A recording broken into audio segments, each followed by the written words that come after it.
नमस्कार, अनिल प्रसाद के साथ मैं विकी प्रजापति। अनोखा प्रयास यूट्यूब चैनल में आप सभी का स्वागत है। आज हमारे साथ फिर से एक ऐसा व्यक्ति मौजूद है जिन्होंने पहले भी वीडियो में देखा होगा। नाम है राज आलमपुर। देखा होगा समाज में दिन प्रतिदिन सहन शक्ति कम हो रही है, लोगों में गुस्सा ज़्यादा बढ़ रहा है, मानसिक संतुलन बिगड़ रहा है। उसी को लेकर आज हम चर्चा करेंगे हमारे राज आलमपुर सर से। सर, सबसे पहले अनोखा प्रयास यूट्यूब चैनल पर आपका स्वागत है। हमारे सभी साथियों को नमस्कार। सर, हम सबसे पहले ये पूछना चाहेंगे, जैसे दिन प्रतिदिन आप भी देख रहे हो, हम भी देख रहे हो, लोगों का मानसिक संतुलन बिगड़ रहा है।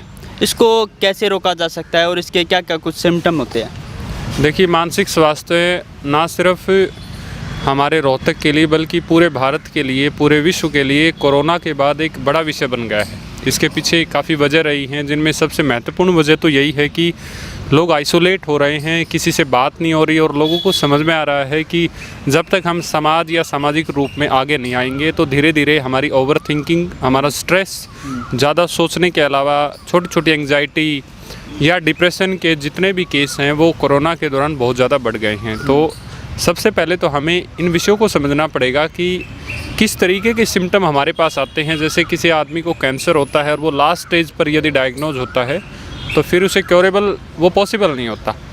मन को समझना है तो कुछ छोटी छोटी दिन की ऐसी एक्टिविटीज़ को समझिए, कुछ ऐसे हमारे व्यवहार को समझिए, हमारी बातचीत को समझिए, जिससे हम ये आइडिया लगा लें कि मानसिक संतुलन में कहीं ना कहीं अब गड़बड़ हो रही है। और वो सिम्टम इस प्रकार हो सकते हैं कि सबसे पहले यदि किसी आदमी की नींद डिस्टर्ब हो जाती है तो आप मान के चलिए कि यहाँ से इस चीज़ की शुरुआत होती है। इसके अलावा ज़्यादा सोचना, इसके अलावा चीज़ों का स्ट्रेस लेना। कई बार कुछ स्ट्रेस रियल भी होते हैं, जैसे हमारा कोई नज़दीकी आदमी है, हमें छोड़ के चला जाता है, हमारा घर में पेट है, या सेपरेशन इसको हम बोलते हैं, हम किसी घर में ही रहते हैं और हमने घर ही शिफ्ट कर लिया। इसके अलावा कुछ एंग्जाइटी हो जाती है। एंग्जाइटी इन द सेंस कि एक ऐसा स्ट्रेस जो अब बॉडी पे दिखने लग गया है। कैसे दिखेगा? जैसे छाती के बीच में दर्द होता है तो कई लोग हार्ट अटैक के इस तरीके का डर बना लेते हैं, कई लोगों को गैस की प्रॉब्लम होती है। बट कई बार ये एंग्जाइटी भी होती है कि साइकोसोमेटिक डिसीज़, यानी ऐसी बीमारियां जो मन ने बना दी हैं। तो हमारा डाइजेशन सिस्टम बिगड़ जाएगा, हमारी सांसें तेज़ होने लग जाएंगी। इसके अलावा और कुछ सिम्टम, जैसे चीज़ों से डर लगने लग जाता है। एक ख़ास तरीके का डिसऑर्डर आजकल ज़्यादा आ रहा है जिसे ओसीडी बोलते हैं। हम इसे सिंपल हमारे ऑडियंस तक बताएं तो ओसीडी, ऑब्सेसिव कंपल्सिव डिसऑर्डर, यानी किसी तरीके का वहम सा हो जाना। जैसे बार बार आपकी गाड़ी का मिरर है, वो साइड मिरर ऊपर किया नहीं किया, दिमाग में रहना, कोई लॉक लगाया है कि नहीं लगाया, मैंने वो काम किया है कि नहीं किया, बार बार संदेह करना। इस तरीके की छोटी छोटी चीज़ें हैं जिनको हम यदि अनदेखा न करें तो शुरुआती स्टेज में ही मानसिक संतुलन को हम बराबर रखने में या उसे समझने में ये हमारी हेल्प कर सकते हैं। दूसरी बात आपने बताई कि हम इसको कैसे रोक सकते हैं, तो सबसे ज़रूरी बात है तो भगवान ने हमें कॉन्शियसनेस, एक जागरूकता की, यानी दिमाग का वो एक लेवल दिया है जिसमें हम ये बखूबी समझते हैं कि गुस्सा करना चाहिए या नहीं करना चाहिए। बखूबी हम समझते हैं कि हमारी सहनशीलता, हमारा पेशेंस लेवल कितना होना चाहिए। लेकिन बस छोटी सी गड़बड़ हम करते हैं, वो ये है कि गुस्सा करने के बाद ये समझ में आता है कि गुस्सा नहीं करना चाहिए था। बस थोड़ा सा समझ करनी है कि वही बात गुस्सा करने से पहले हम ले आएँ कि भाई इसको एक चांटा भी लगाना है तो थोड़ा सोच के लगाएं। यानी गुस्सा करने के सारे इमोशन हमारे खुद के हाथ में हो, तब तो गुस्सा करने का मज़ा।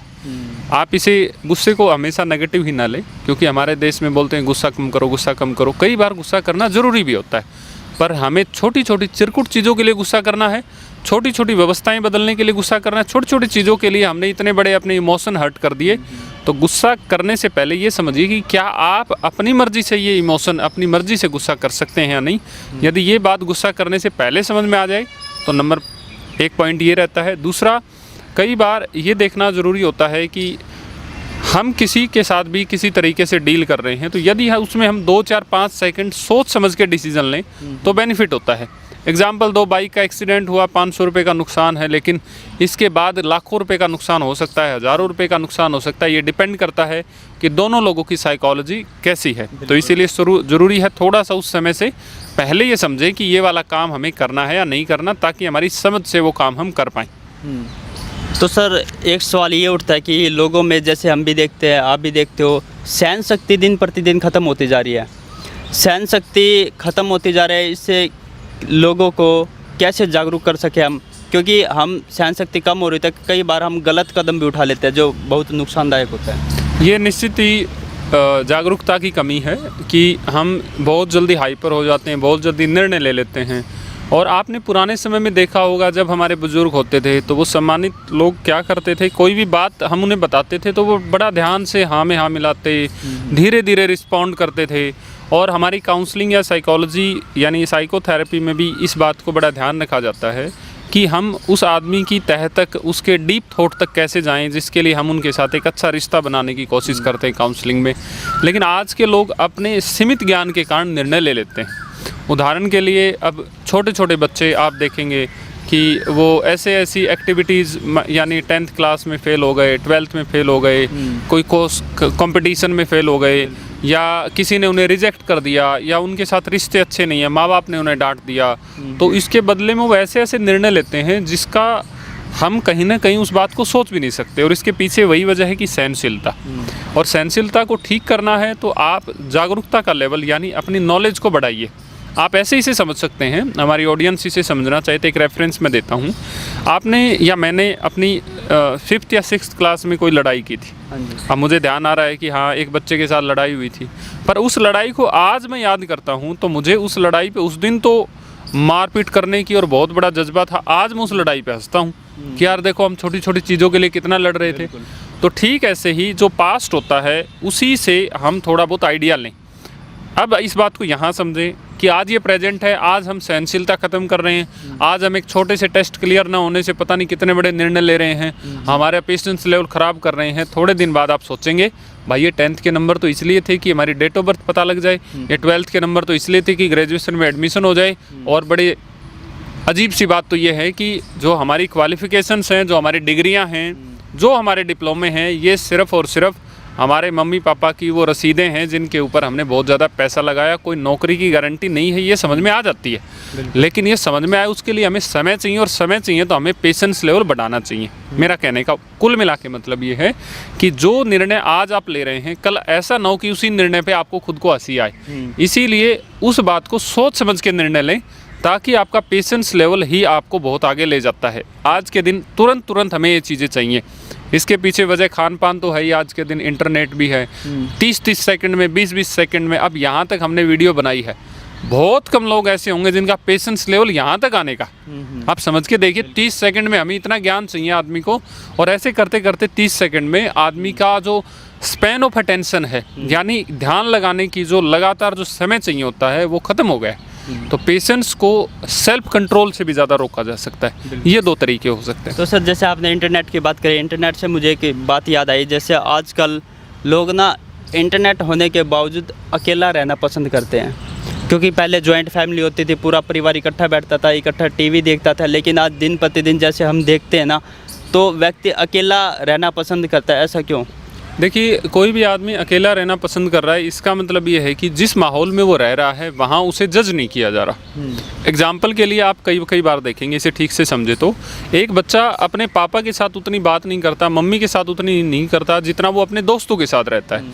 द रीज़न इज, उसका दोस्त कहता है चलो कोई पार्टी करने चलते हैं, उसे पता है कि कॉलेज मिस हो जाएगा, लेकिन फिर भी दोस्त के साथ इसलिए जाता है वो, क्योंकि उसका दोस्त उसे जज नहीं कर रहा, उसके साथ कंफर्टेबल है।